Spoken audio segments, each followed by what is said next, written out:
So we're here today with Evelyne Ntam, and Evelyne is a student in our PharmD program. We've studied the evolution of these programs, and a little bit about how the programs are structured, Evelyne, but I'm really anxious for them to hear from you because you're a student actually in one of these programs. So I'd like to start off by having you just tell us briefly, how did you get here? What did you do before you went into the PharmD program? Well, since high school I knew I wanted to do pharmacy. So I took a lot of advanced math and science courses, and my senior year of high school, I interned at an independent pharmacy. Good. So once I got into my undergrad, I majored in chemistry, and also took extra biology courses because I know that'll help me with the pharmacy program. And I was also lucky enough to work in a biology lab. And my principal investigator, he also specialized in immunology and toxicology. So I definitely learned a lot from him and had a lot of great experiences. Fantastic. Yeah. So a couple things you said that I really want to highlight for our viewers. And one is you got some experience in a pharmacy. Yes. You got good math and science. And then you also did some undergraduate research. That always helps, right? Exactly. So, kind of the key question for you to share with our viewers today is, so we've studied these programs, but tell us, what's it like being in a PharmD program? How's this been? It's been very challenging but rewarding, because we are, expected to, have classes. So like in our first year pharmacy classes, it's usually the background, the basic knowledge that we're going to be using for the rest of our years there. And our second and third year in the program is the therapeutics, the pharmacology, and the pathophysiology. So we learn all about the medications and all the disease states. And throughout, we also have to do rotations. And so we are interning and we're shadowing with different pharmacists in different practice settings. And that basically helps us to know how pharmacy is practiced in either the community or the hospital settings. Yeah. And we also do a lot of volunteer work. So we may be doing health screenings at a health fair, or we may be conducting immunizations. Yep. And we also do professional development hours. So for those, we go to either national or regional pharmacy organization meetings. Yep. Yep. And we get to network there and learn about other areas of pharmacy. Sounds like a lot. Yeah. So you sound pretty busy. Definitely. So like on a day-to-day basis, are you spending most of your day doing these things? How would you say your life is just kind of on a day-to-day basis? It depends. Usually we might have classes just either 2 days a week or 3 days a week all throughout the day, maybe from like 8 o'clock to like 3 o'clock. Some people might work.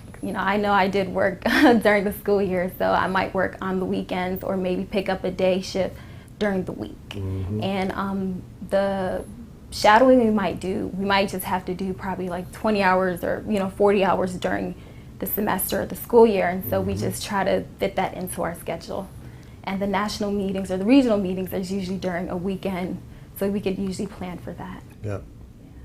So Evelyne, you've talked about the classroom and the rotations, working out in the field, and the volunteer work and the professional development stuff.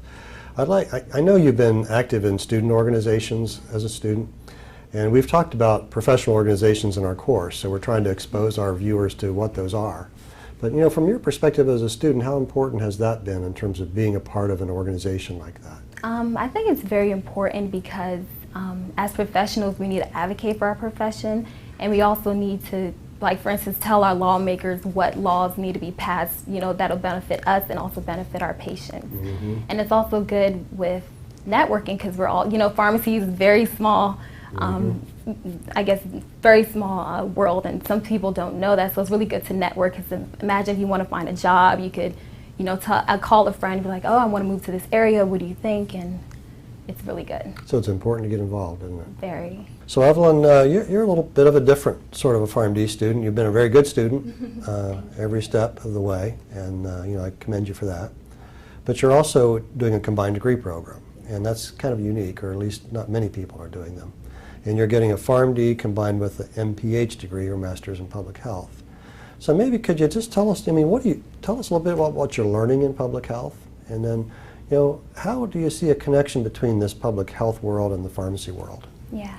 So public health and pharmacy are very, very intertwined. So public health is promoting and protecting the health of our community through education, promoting healthy lifestyles, and also researching about different disease prevention. Yeah. So I just noticed that as a pharmacy student, I was doing a lot of public health activities, you know, such as immunizations, teaching our patients about safe medication uses and how to properly take their medications, and even how to dispose of their medications by not flushing it down the toilet because it can get into our water systems. And we also pretty much do health screenings such as diabetes and glucose screening. So I was doing a lot of public health activities as a pharmacy student. Yeah. So we said in our content, our lecture videos this week that, you know, the way I see it, the important dilemmas in our profession are public health dilemmas. Don't you see it that way? Very true. So that training should serve you well. So another kind of unique thing about you, Evelyne, is you have some kind of aspirations toward kind of global health and things of that nature, and you've had some experiences to kind of back that up. So I know that last year you did an interesting project in Rwanda, and I'm wondering, could you share a little bit about that, and, you know, how does that fit into your training, and how does that help you get, you know, to where maybe you want to be headed? So last year, like you said, I was in Rwanda, and it was with a group called Buckeyes Without Borders. And it's an interdisciplinary organization that brings different professional students together, and we're pretty much completing a global health project. So in Rwanda, we were doing needs assessment and also healthcare services in a community center that serves mentally and disabled children and adults. And so Rwanda is kind of unique because they did have a genocide back in 1994, so the country's still rebuilding from that. So they do, of course, have a lot of people that are mentally and physically disabled. Yep. So one project that I know that I did do was to, we did a, oral rehydration therapy project, you know, because Rwanda is in a developing country, and so sometimes, you know, little children end up dying based on just dehydration. Yep. So it was good to teach the people about that. And it's kind of simple stuff, but, you know, it's a matter of educating people, isn't it? Of course. So in terms of that international experience you've had, I mean, what kind of dream do you have in terms of what you might do with that in the future? So in the future, one of my future goals, yeah, definitely is to open a free clinic in Cameroon. Very good. So I'm looking forward to doing that. Yeah, you bet. And there's a big need, isn't there? Definitely. Yeah. So the last question I have for you, Evelyne, is I'd like to, you know, you're getting all this training, and you had an undergraduate degree in chemistry, is that correct? Yes. And then you moved into the PharmD and MPH, and so what kind of future aspirations do you have in terms of pharmacy practice? What are you thinking? As far as where I'll be working, or well, to start off, after graduation, I would like to be in like the federal government, such as an organization with the NIH or the CDC, because I feel like that definitely brings pharmacy and public health together. Very interesting. Yeah, and beyond that, of course, I'll be working in my free clinic. So you have government practice. Yes.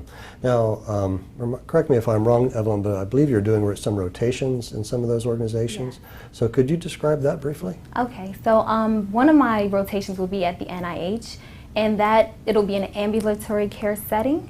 So of course the patients just come, it's almost like a clinic. So the patients will come in, we'll see them, and, you know, talk about their medications and things along those lines. So NIH being National Institutes of Health. Exactly.